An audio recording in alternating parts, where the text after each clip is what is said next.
first of all, I'm here in the state. Number two, I am the vice chair for the American College of OBGYN for the state of Alabama. And also, I'm the new medical director for the first and only OB hospitalist program in the state of Alabama in-house.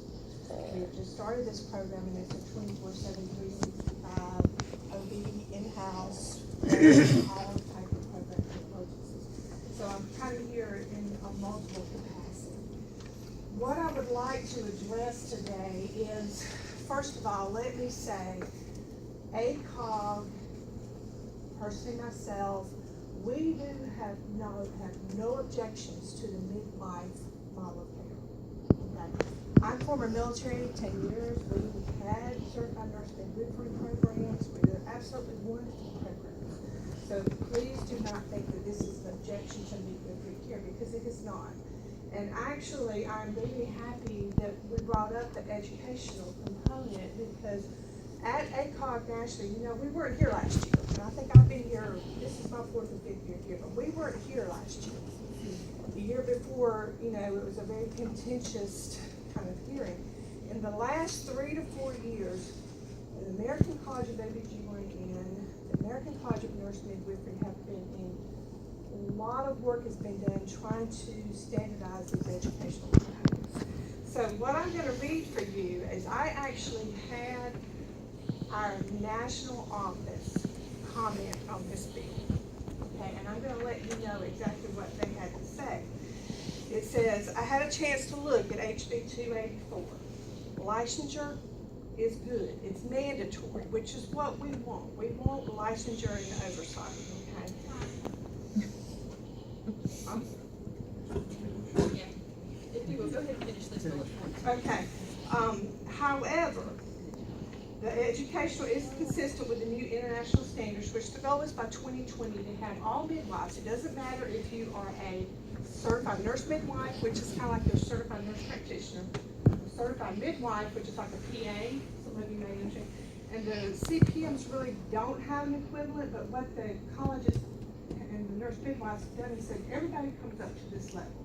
So if you have the label of a midwife, you have met this criteria in education, and that is the thing that we have that she adequately addressed. Problem, ACOG says, is aspects of the bill are very problematic, and ACOG itself would not endorse the bill as it is currently drafted. And here is why. There is no limitation to the scope of practice. It should be low-risk pregnancies. Okay, and a perfect example would be, and we appreciate Representative Johnson, but in the Times Daily, we had an article where he was very well quoted that this is considered a bill for low-risk deliveries. It's a choice issue. Cannot participate in high-risk pregnancies, and they cannot participate in breech births.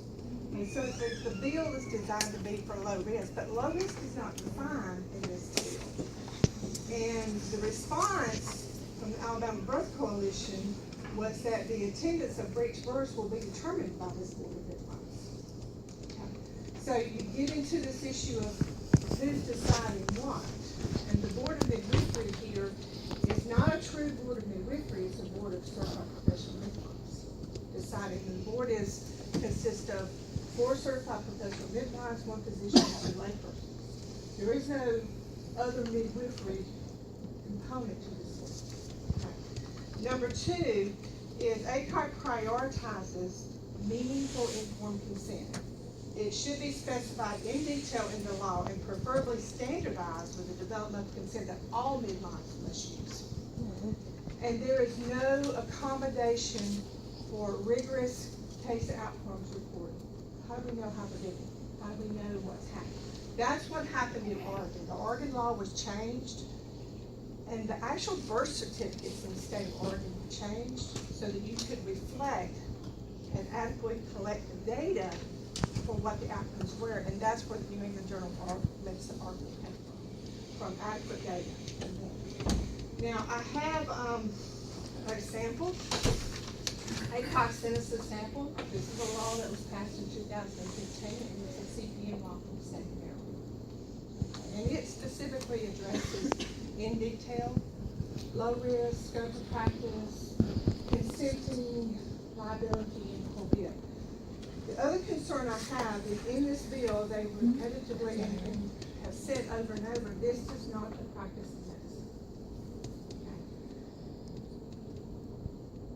But the ability to render prenatal care, order labs, interpret labs, order ultrasounds, deliver care, and actually administer medicine, which is there, the ability to administer Pitocin and neurotonic agents in the household. These are medications that the CPNs are given an opportunity to do based on these licensures. They're life-saving things, but I don't know how you say that's not the practice of medicine in that scenario. When you, in the Maryland bill, or that level, how is that stated in that particular bill? It is defined specifically, and as far as what low risk is. For example, breech deliveries, vaginal birth after cesarean sections. I mean, it's very specifically defined. You know. And this was a collaborative effort with nurse midwives, CPNs, ACOG, nursing board, medical board in the state of Maryland. This passed in 2015. So when you say that would be a model bill? And that's what from your ACOG has from given your us, and said this is a model bill that we could look at. Yes. I hear. I like a copy.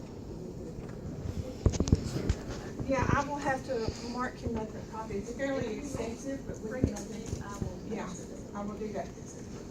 The other thing that I would tell you, I have actually provided Mark with some of the information that I provided today, because I just didn't want anything to me, but he's got all of it. And we'll get, I will let you have this for you, I think we've already got it, but we'll have you provided with that. Here's my concern. I love midwifery model care. I think it behooves us in this state to begin to look at how we can provide midwifery care in a safe setting. Okay? And most people, if you look at what ACOG has done in the last basically 2 years, they had come out just this past year with what we call levels of maternity care. Level 4 being, you know, the big regional center with everything that you could ever want. Level 1 is a birthing center. How many birthing centers do we have in the state? Zero. Okay.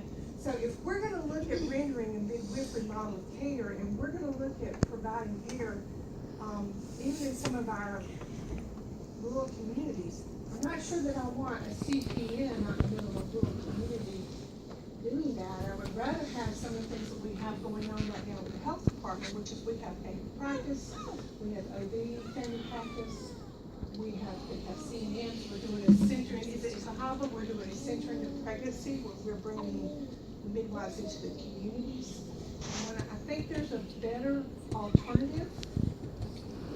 And if you look at a birthing center, that's a CPM could be potentially a part of that. The problem we also have in the state has nothing to do with them, nothing to do with us. It has to do with Blue Cross Blue Shield. Okay?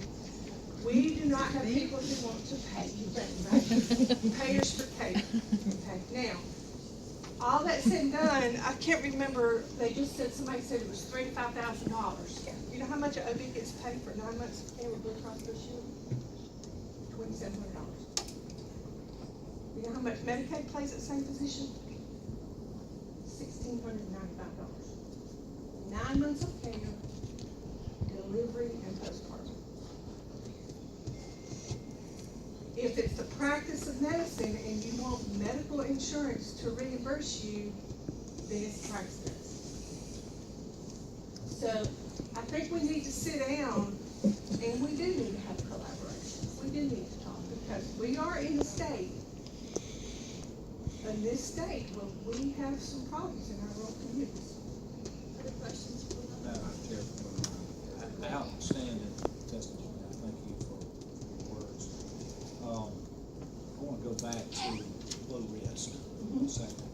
I walked into my office thinking that this is gonna be a low-risk day many times. And, it was all heck loose. How many, you spoke about low-risk pregnancy, how we define that, how many times is there any data that shows this is low risk and it turned out to be one of those situations where you were totally wrong, nothing to do with anything you could have ever figured out until it happened at that point? That data is all over the place. And because like we talked about with the CPM data, some of that is birth certificate data, some of that is, improvement of birth certificate data. But if you look at the transport rate on the average is between 1 in 3 and 1 in 5. So To that transport to the hospital for some reason. just saying it's low risk is no guarantee No. that it's gonna be low risk, because that can be just a play on words. Right. That can actually backfire in, and I would think, I'm not in the medical field, but I would think when you go into a situation and you're thinking this is gonna be a low risk, and it turns out to be something totally different, sometimes it catches you off guard. Well, that's where the consenting comes in, because if a mother decides to do a home birth with a CPM, they need to be fully aware of the risk. They need to be fully aware, and this is not necessarily required by this field, they need to be fully aware of what are the credentials of the person who's providing the miscarriage at home. And they need to be fully aware of what is the emergency transport, what are you gonna do if I have a problem? And the other thing is, what if the midwife did do something wrong? What if there's negligence? What repercussions or what alternative does that family have? In the medical community, there's practice. A lot of the CPMs, I mean, they don't have insurance, and they'll tell you what's because we can't buy insurance. Well, if you could, you probably would. Because, you know, my malpractice just as an obstetrician in this state, which is one of the best in the country, is still like $65,000 just for malpractice. So, you know, there's a lot of issues. It's a system problem. It's a collaboration that's needed. It's a system problem. And we're kind of in a unique situation in North Alabama. And I know this bill is being sponsored out of North Alabama. But with us having the first OB hospitalist program in the state, a lot of the stuff that's going on in the state's coming out of North Alabama. And I think we got a unique opportunity to do some collaborative. I actually had a discussion with UAB. A collaborative discussion on the phone the other day, and Mark, you can correct me if I'm wrong, but even to the point that the nurse college of nursing at UAB, there's actually been some potential interest in restarting the nurse midwifery. I think the midwifery model here is good for our state. I'm just not sure that this is the right one. Thank you. Are you, so, I wanna make sure I'm clear. You do not see a role for this group, or you see a role for this group? There could be a role for this group, because what I'm telling you is that ACOG, and this is a big change from the last 3 or 4 years, ACOG has said, we will engage and we will talk with the CPMs. We want good bills, we want licensure, we want certification, we want regulation, but we need to have collaboration. And we need to have, a system set up where they can work within the system, because right now, they wanna work completely independent of the medical system. It's not, Well. and they show up in the ER, or they show up and just, okay, now it's our problem. We have no idea. And let me, I introduced the first bill, Right. and I will tell you from the medical community, they were not very kind. Have not been very kind about the bill. And I want to compliment the group, the women and their families, for sticking, hanging in there. It has not been easy. And I have always said, there is a time we can come to the table and ought to be able to, but every time I've come to one of these meetings, and I didn't come last year because there's a pushback from the medical community. There has been a pushback every time. And I think it is so important when we have 30 other states where this does exist. And And so I want to thank you for the openness that I've seen from your comments, and hope that they translate into some real action. I hope so too. The problem is this. Please don't tell me there's a problem. No, the problem is not that. I think the problem is everybody's busy. Everybody's got stuff going on, and you really are gonna have some type of coalition, some type of something to really sit down and look at this issue. Otherwise, you're gonna be right back to the next year. And I think that I have to give it to the families. They've been open. But every time, from the medical side, Mark and I get along quite well together. There's been a pushback from public health. There's been a pushback from the nurses, the nurse practitioners.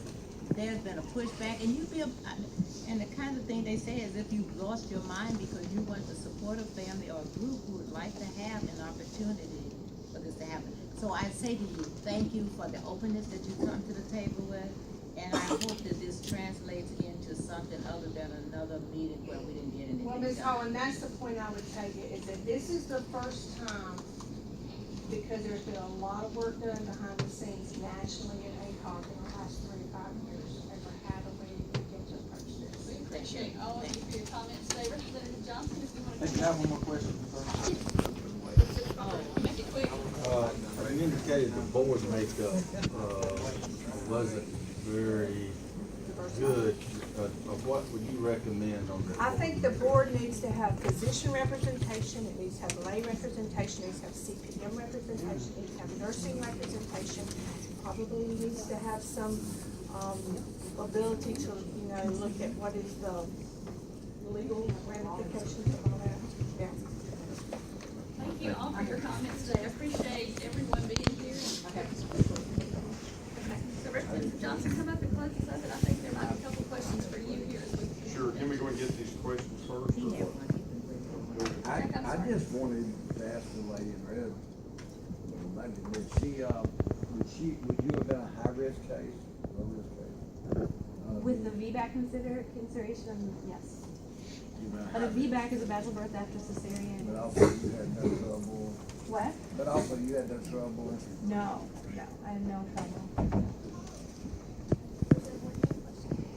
Yes, as Representative Paul said, this has been a long time coming, and we've seen a lot in this process. And I am definitely in favor of the situation. As I said, because I was born and I think it just worked well. As a matter of fact, if you go back to some history of this, where we are now.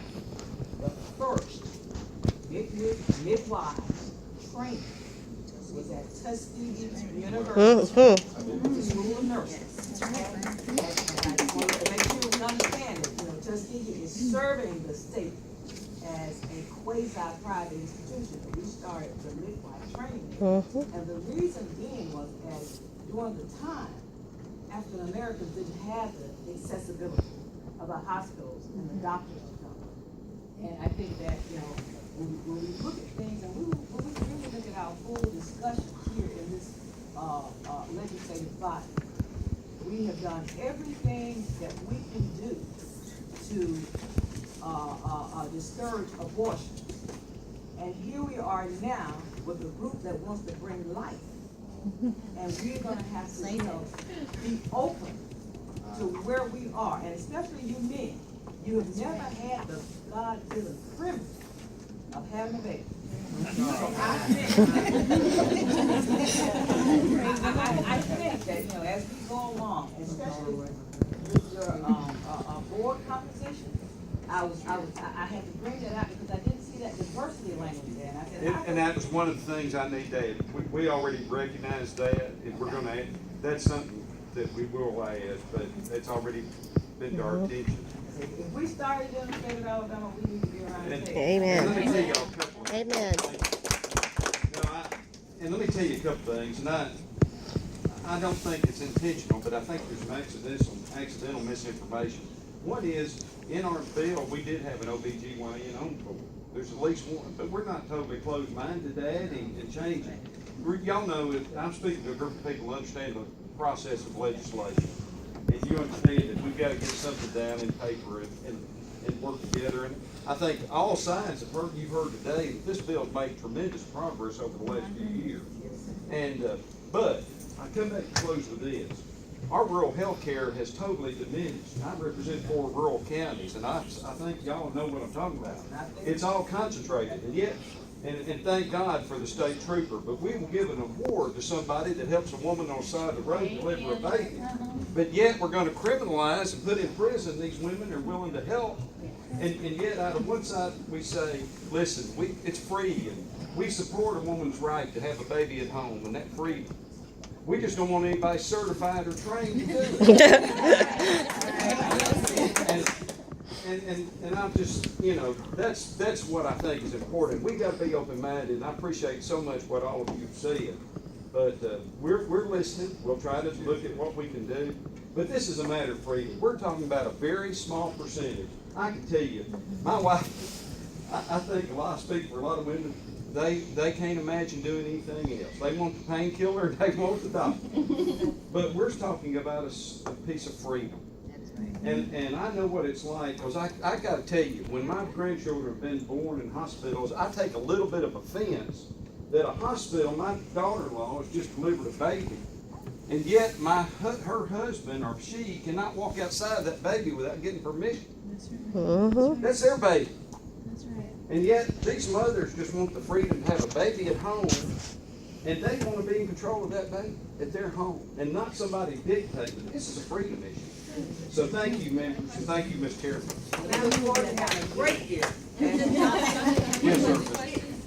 Can I just comment that, before you really do away with somebody that won't help, you need to look at, perhaps the proper people look at being sure that every county has a hospital, every county has an OBGYN or a physician that is specialized or a nurse specialized, and that they have public health service, because we have counties in this state that don't have any of that. I agree with you. And we need certified people in place to take care of it. Thank you. I think we've had a lot of good discussion today. I think we'll look forward to working with you, Mr. Johnson, to see how we can make this better. And, yes, we have business